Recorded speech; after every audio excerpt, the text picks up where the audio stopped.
अयोध्या के अंदर जो राम मंदिर के हवाले से भारत के अंदर क्रिकेटर हों, बॉलीवुड के लोग हों, मीडिया हो, सारे का सारा जो है वो प्राइम मिनिस्टर नरेंद्र मोदी के ये जो अयोध्या के अंदर जो कल जो प्राण प्रतिष्ठा की जो सेरेमनी हुई उसको उन्होंने देखा और वहां पे गए। मंदिर तो पाकिस्तान में भी मौजूद हैं, चाहे वो श्रद्धा पीठ हो, चाहे वो हिंगलाज माता मंदिर हो या फिर और भी बहुत से ऐसे हिस्टोरिकल मंदिर है, हिस्टोरिकल टेंपल पाकिस्तान में मौजूद है। हम उनके ऊपर क्यों नहीं वर्क करते? हम उन उन्होंने कहा कि यू मार्क द 22 जनवरी 2024 को इस landmark day, it's a new beginning. सब के सब राम भक्त थे। कोई वहां पर प्रोफाइल नहीं था। कोई भी वहां पर मतलब अपने आप को एक स्टार बना करके नहीं लेकर आया था। सुप्रीम कोर्ट ने 90,000 डॉक्यूमेंट्स जो है एज एविडेंस 8 जबानों में पढ़े हो, तब उन्होंने कंक्लूड किया कि this was a birth place of Ram. नमस्कार दोस्तों, आपको पता ही है राम मंदिर की प्राण प्रतिष्ठा हो चुकी है। इधर जो पाकिस्तान है वहां पर बरनौल की कमी हो गई है क्योंकि पाकिस्तानियों की जली हुई है। इस पर जो पाकिस्तान के जर्नलिस्ट है उन्होंने बताया है कि ये केस कितने साल पुराना है और कैसे इस पर जजमेंट आया। आप देखिए इस वीडियो में। अयोध्या के अंदर जो राम मंदिर के हवाले से भारत के अंदर क्रिकेटर हों, बॉलीवुड के लोग हों, मीडिया हो, सारे का सारा जो है वो प्राइम मिनिस्टर नरेंद्र मोदी के ये जो अयोध्या के अंदर जो कल जो प्राण प्रतिष्ठा की जो सेरेमनी हुई उसको उन्होंने देखा और वहाँ पे गए। बहुत सारे लोग ये कह रहे हैं कि मोहम्मद बिन कासिम से लेके गजनवी तक और बाबर से लेके औरंगजेब तक बहुत सारे लोग आए और उन्होंने जो है वो एक और ज़माना था, लेकिन अब एक नया ज़माना आ गया 500 साल बाद और ये जो कंस्ट्रक्शन ऑफ ग्रैंड टेंपल है, ये उसकी बुनियाद एक रखी गई है। तार साहब कहा ये जा रहा है कि ये जो अयोध्या है that is going to be Vatican of Hindus और भले श्रीलंका हो, भले जो नेपाल हो, मॉरिशस हो, बहुत सारे ममालिक के जो लोग हैं, अब वो यहाँ पे आया करेंगे।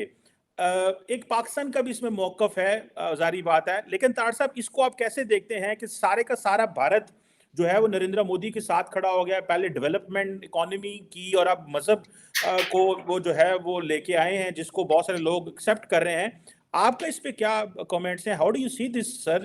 इसको ज़रा हिस्टोरिकल लेंस से भी अगर हमें थोड़ा जी बताएँ। मैं आज अयोध्या मंदिर जो है उसको डिफरेंट लेंस के साथ आज बात करना चाहूंगा। वो लेंस क्या है जिनसे मैं बात करना चाहूंगा अपने देखने वालों के लिए? मैं as a resident of subcontinent as a Pakistani, as a Muslim, और फिर उसके बाद as a student of law, मैं सारे लेंस के साथ इसको डिस्कस करना चाहूंगा। और इस मैग्निफिसेंट इवेंट, इसमें कोई शक नहीं है। $140 बिलियन खर्चा आ रहा है उस पर। और उस बल्कि इस पे बात करने से पहले मैं मोदी साहब ने जो वहां पे इस सेरेमनी का ओपनिंग जो चीजें थी उस पे उनकी स्पीच बड़ी सुनने वाली थी। उन्होंने कहा this is not an opening of a mandir, this is the beginning of a new era. उन्होंने कहा कि यू मार्क द 22 जनवरी 2024 को इस landmark day, it's a new beginning.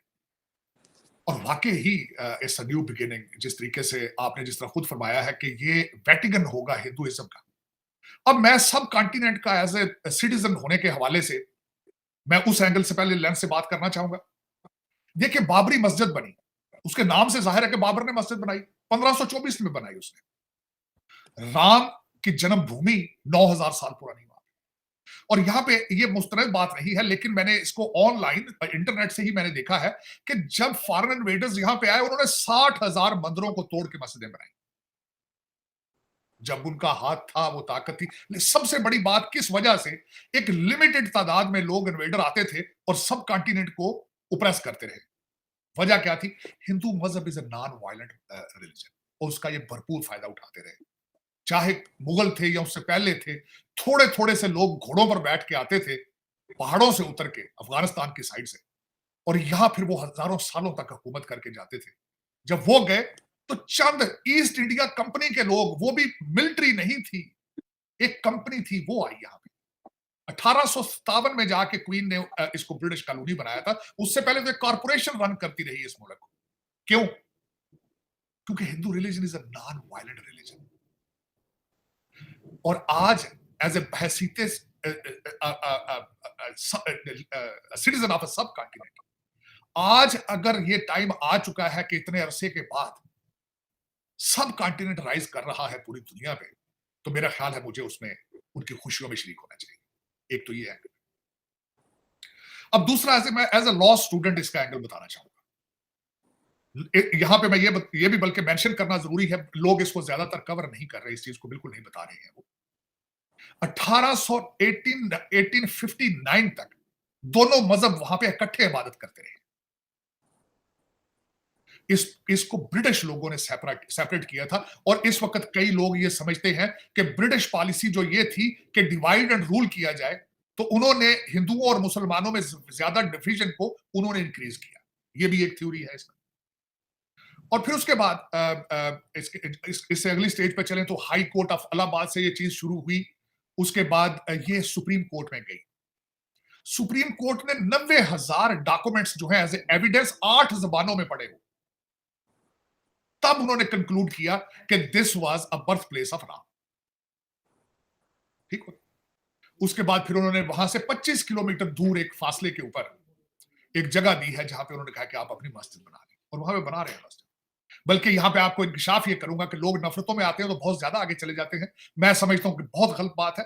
This is 21st century. इस सेंचुरी के अंदर नफरतों की, अग्रेशन की, दहशतगर्दी की गुंजाइश मौजूद नहीं है। और साथ ही साथ बड़ी चीज, पाकिस्तान के मेन स्ट्रीम मीडिया के ऊपर इस मंदिर के हवाले से क्या खबर चलाई जा रही है।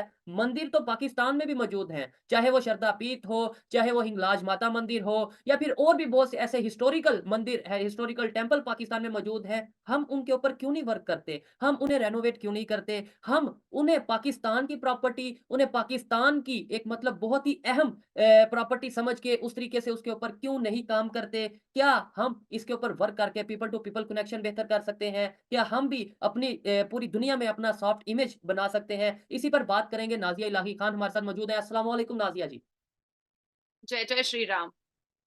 नाज़िया जी, सबसे पहले तो हम इधर से स्टार्ट करेंगे कि कितने रिकॉर्ड बनाए एक दिन में, कितने सेलिब्रिटीज़ वहाँ पे आए एक दिन में, जिस तरीके से इंडिया के प्राइम मिनिस्टर ने इनॉग्रेशन की, और साथ ही साथ बहुत सी ऐसी रिपोर्ट्स सामने आई हैं, लाइव बहुत सी जगहों पे चलाया गया है, बहुत से कंट्रीज़ ने इसे जो है वो सेलिब्रेट किया है, इंडियन डायस्पोरा ने जिस तरीके से सेलिब्रेट किया है, क्या कहना चाहेंगी?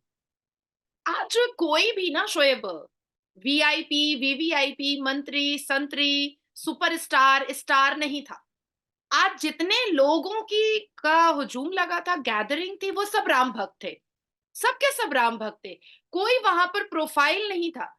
कोई भी वहां पर मतलब अपने आप को एक स्टार बना करके नहीं लेकर आया था। वहां पर जो भी सदस्य मौजूद थे वो राम भक्त थे। That's it. ये बात खत्म हो गई। अब आती है बात कि भगवान राम को काल्पनिक बोलने वाले आज कल्पना कर रहे होंगे कि 160 देशों से ऊपर भगवान राम के इस उत्सव में लोगों ने शिरकत किया है और मनाया है। 160 देश से ऊपर। अब आती है बात कि जो लोग कहते थे कि भगवान राम की मंदिर बनेगी तो आग लग जाएगा। भैया, आग तो नहीं लगा कहीं। फूलों की बारिश हुई और दिया तो इतने जले हैं कि करोड़ों अरबों दिया जल गए हैं, और वो भी सिर्फ भारत में नहीं जले हैं। भारत में सिर्फ नहीं जले हैं, अमेरिका में जले हैं, इंडोनेशिया में जले हैं, फ्रांस में जले हैं, ब्रिटेन में जले हैं, इटली में जले हैं, डच में जले हैं, सऊदी अरबिया में जले हैं, दुबई में जले हैं।